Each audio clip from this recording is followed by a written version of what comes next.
Неисплатените субвенции за млеко од 2018 година со 3,5 денари по литар ги разгневи пелагониските сточари и најодважните од нив денеска излегува на протест во Битола пред канцелариите на подрачната единица на Министерството за земјоделство. Од нивните реакции можеше да се почувствува силно незадоволство, бидејќи сега пред стартот на есенската сејдба парите им се најпотребни. Имам 30 крави јас. Крај сто крај, не можеме да излеземе месец. И млекарата не тепа, и субвенција на 18 месеци. На кило немаме земено, за теле немаме земено. Не сме воопшто задоволни, на се е лошо и полошо. 2 години од млекото немаме земено ни динар. И што има да се пофалиме кога сме прегазени појќе. Одма под хитно треба си да оставка. Овој министер не е за земјоделието. 2 години динар да не зема субвенциите. Сега е сејдбата. Сега се силажите. Сега ни требат парите. Па не сме задоволни, бате, затоа субвенциите треба да се исплатат во рок предвиден што е. Значи ние во септември месец треба да купиме силажа за кравите. Малку подоцна во тензична атмосфера им се обрати началникот на подрачната единица, кој најави исплата на субвенциите за 2018 година до нова година.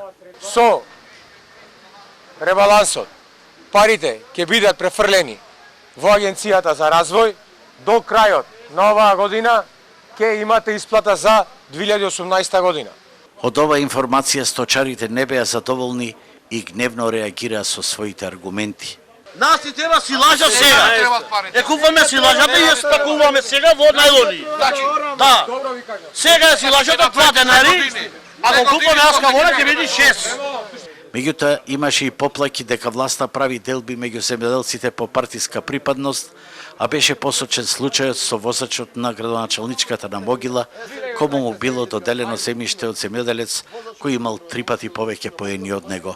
Неистомислениците на Зоран Заев се казнуваат на различни начини, како што е, например, наш сограѓанин конкурира за земјиште, земјиштето за земјиштето има подпишано договор, но меѓутоа за истиот договор возачот на градоначалничката од општина Могила конкурира со 25 поени и го конкурира земја да му ја зема. Пелагонија е главна суровинска база во млечниот бизнис на државата и просто е неверојатно зошто и како се дозволило субвенциите од 3,5 денари по литар млеко на фармерите да им се исплаќаат до крајот од годината, кога од млекарниците добиваат само 17 денари по литар и ставајќи ги во подредена положба, на пример, во однос на тутунарите, кои парите за откупениот тутун ги добиваат за една недела.